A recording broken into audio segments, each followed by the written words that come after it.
એથી ગ્રામ તો ભજીયા, એથી ગ્રામ તો જલેબી, એથી ગ્રામ એટલે વેઇટર નો મગજ ગયો. ચૂલ જગતી હતી ત્યાંથી દેવતો લાવી ને મૂક્યો ટેબલ ઉપર. તો બોલો બીડી જગવીને કે ઈ જ જોતું હતું લ્યો.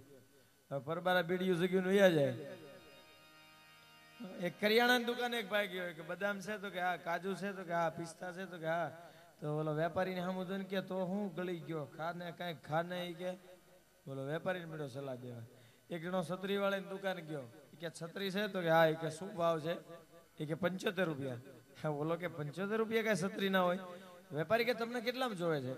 એ કે આના કેટલા 20 રૂપિયા હોય. વેપારી કે મફત જોવે છે? તો કે તો બે આપજો. હે કે બે આપજો. વેપારી બે છત્રી બતાવી લે ને એમ બે લઈને થોડો વયો જાય. એ છત્રી લઈને ભાગ્યો. આગળ એ માણસ ને પાછળ વેપારી. એમાં બસમાં બેહી ગયો ને બારીએથી નીકળ્યો. વેપારી આંબુ થઈ ગયા ને એટલે વેપારીને કીધું સારું થયું વાહે દોડ્યા. બસ તો મળી ગઈ ટાઈમે. વેપારી વાહે દોડે ને બસ મળી જાય.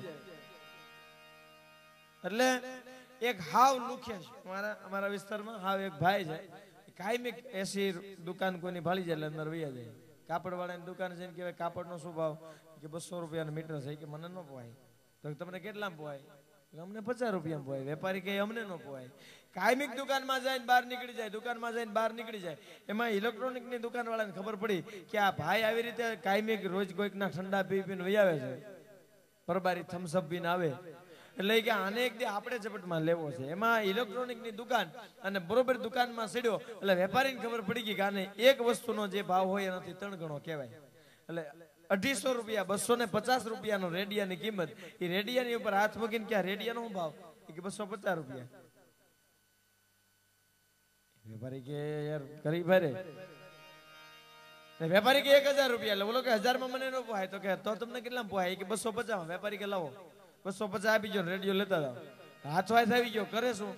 હાલતો જાય ને કેતો જાય હે ભાઈ આ સ્ટેશન તો બધા પકડશે ને. વેપારી કે બધા સ્ટેશન પકડશે. તમે 250 રૂપિયા આપો ને એટલે બધા સ્ટેશન પકડશે. 250 લઈ લીધા. હાલતો થઈ ગયો.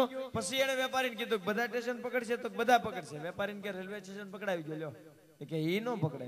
તો કે પોલીસ સ્ટેશન પકડાવી ગયો. તો કે ઈ નો પકડે. તો કે બસ સ્ટેશન તો પકડાવી ગયો. વેપારી કે ઈ નો પકડે. બોલો કે તો તમારો રેડિયો પાછો મારે શું કરવો? બોલો હાલતો થયો ઘા કરીને હાલતો થઈ ગયો. બોલો હકીકત અમુક અમુક ના ખરેખર મગજ શું કામ આપે ખબર ન પડે. એક ફરસાણની દુકાન હતી ત્યાં બોર્ડ માર્યું હતું કે તાજું ફરસાણ મળશે. એમાં એક જણા કીધું કે તાજું ફરસાણ ન લખો અને ખાલી ફરસાણ મળશે એટલું લખો. એમાં શું વાંધો? એટલું કાઢી અને ખાલી ફરસાણ મળશે એટલું બોર્ડ માર્યું. એમાં એક જણા કીધું કે ફરસાણ ન લખો અને ખાલી મળશે એમ લખો. તો એમાં કઈ વાંધો ખરો? એટલે એમાં ખાલી બોર્ડ માર્યું.